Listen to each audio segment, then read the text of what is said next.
Freemasonry. In the 19th century, naging popular ang Freemasonry sa Europa at Amerika at kalaunan ay nakarating sa Pilipinas. Sa panahong ito, nagkaroon ng pagbabago sa pagnanais ng mas kaunting impluwensya sa simbahang Romano, Katoliko sa mga usaping pampulitika. Ipinapakita nito na ang Freemasonry ay mas nagiging laganap at maimpluwensya sa panahong ito. Dahil ang mga tao ay naghahanap ng alternatibong pagkukunan ng patnubay at komunidad sa labas ng mga tradisyonal na institusyong pangrelihiyon.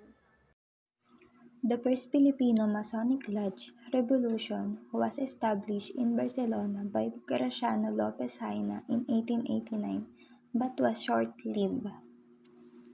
Marcelo H. del Pilar founded the Solidaridad Lodge in Madrid, which grew to include notable members like Jose Rizal and Pedro Serrano Lactao. The first Filipino Masonic Lodge was Revolution. Ang Revolution ay organisasyong itinatag ni Graciano Lopez Haina sa Barcelona, Spain noong Abril 1889. It was recognized by the Grand Lodge of Spain. Siya ay nagbitiw bilang leader noong Nobyembre 29, 1889 at hindi na nagpatuloy ang organisasyon matapos noon. The exact reason for its dissolution are unclear. The Solidaridad in Madrid. Noong Desyembre 1889, itinatag ni Marcelo H. del Pilar kasama ang tulong ni Julio Loriente ang isang grupo na tinawag na Solidaridad sa Madrid.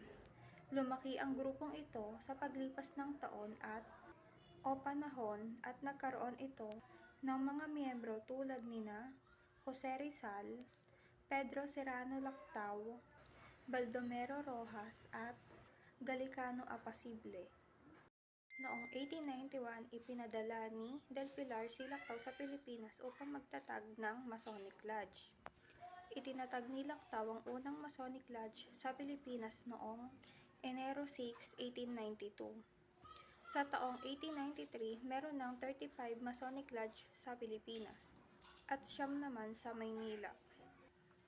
Ang unang babaeng mason sa Pilipinas ay si Rosario Villaruel at maraming iba pang kababaihan tulad nina Trinidad at Josefa Rizal, Marina Dizon, Romualda Lanuza at Purificación Leyva ang sumali sa Masonic Lodge. Freemasonry was important during the time of the Philippine Revolution. During the time of the Philippine Revolution, nagkaroon ng malaking impluwensya ang Freemasonry. Nakatulong ito sa pagsusulong ng reforma at paglaganap ng mga ideya sa pamamagitan ng mga propaganda. Maraming tao ang sangkot sa pagtulak para sa revolusyon. Sa Pilipinas ay ang mga Freemasonry o miyembro ng Freemasonry, tulad ni Andres Bonifacio.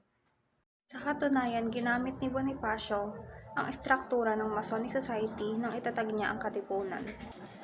Nangangahulugan ito na ang pagsali sa Freemasonry ay isang karaniwang bagay sa parehong reformista at katipuneros o ang mga miyembro ng katipunan. Ang Freemasonry ay nagsilbing plataporma para sa mga individual na may magkatulad na pananaw upang magkasama at magbahagi ng mga ideya at magtrabaho patungo sa isang karaniwang layunin na maghanap ng pagbabago at kalayaan. Ilustrados Rizal and Katipunan. Filipino Ilustrados in Spain and Katipuneros. The 1872 deportations, the mass deportation of nationalists to the Marianas and Europe in 1872 resulted in the formation of a Filipino expatriate community in Europe. Ilustrados Rizal and Katipuneros. Noong 1872, maraming nasyonalista mula sa Pilipinas ang ipinatapon sa Marianas at Europa.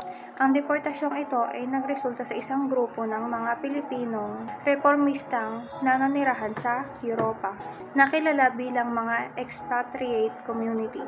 Sa paglipas ng panahon, lumawak ang komunidad na ito dahil ang susunod na henerasyon ng mga edukadong Pilipino na tinatawag na ilustrados ay nag-aral sa mga universidad sa Europa.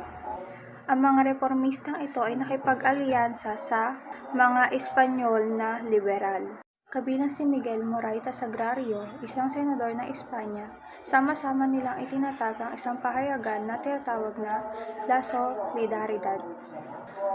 Sa panahon ng reforma sa Pilipinas, si Jose Rizal, isang kilalang tao, ay sumulat ng 2 maimpluwensyang nobela habang siya ay nasa Europa. Ang mga nobelang ito ay lubos na pinahahalagahan sa gitna ng edukadong klase na kilala bilang mga ilustrados at nag-ambag sa lumalaking hindi kasiyahan sa Pilipinas.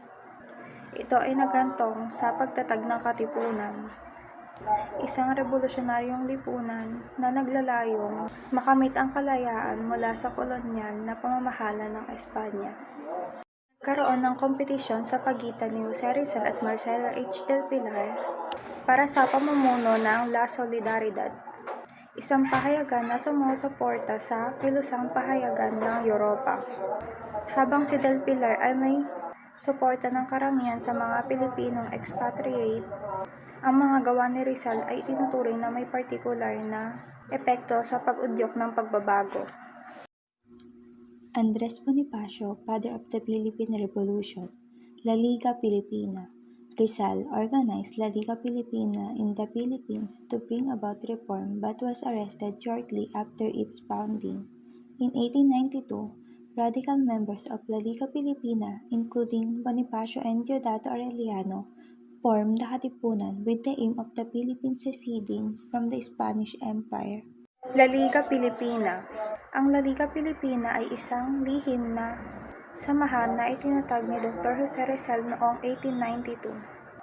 Ito ay nabuo upang itaguyod ang kapakanan ng mga Pilipino sa pamamagitan ng edukasyon, sibiko, at pang-ekonomiyang reforma.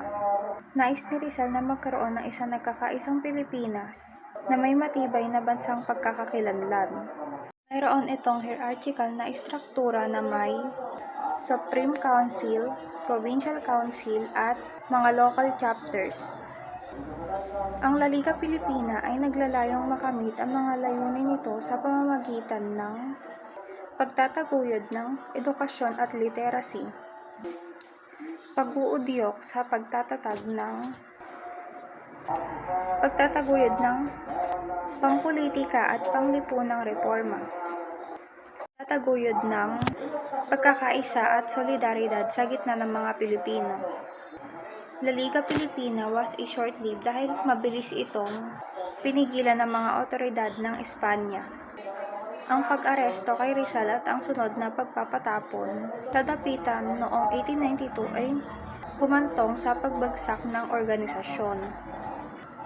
Kahit na maikli ang panahon nito, ang La Liga Pilipina ay itinuturing na makabuluhan dahil ito ay isang pauna sa Rebolusyong Pilipino. Ang paningin ni Rizal na ang nagkakaisang Pilipinas sa pamamagitan ng mapayapang reforma ay nagbibigay ng inspirasyon sa maraming Pilipino at naglatag ng pundasyon para sa revolusyon na nagresulta sa kalayaan ng Pilipinas. Noong 1892, isang grupo ng mga tao sa Pilipinas, kabilang sina Bonifacio at Deodato Arellano ay kataas-taasan, kagalang-galangang katipunan ng mga anak ng bayan o ang KKK na tinatawag na Katipunan, isang revolusyonaryong organisasyon na naglalayong patalsikin ang pananakop ng Espanya sa pamamagitan ng armadong pakikibaka. Ang pangunahing layunin ng grupong ito ay para sa Pilipinas, na makawala sa kontrol ng Imperyong Espanyol. Ang Katipunan ay nabuo ng mga miyembro ng La Liga Pilipina na may radikal na pananaw. Nais nilang lumaban para sa kalayaan ng ating bansa mula sa pananakop ng Espanya. Ang organisasyong ito ay nagkaroon ng malaking papel sa pakikibaka para sa kalayaan ng Pilipinas noong panahong iyon.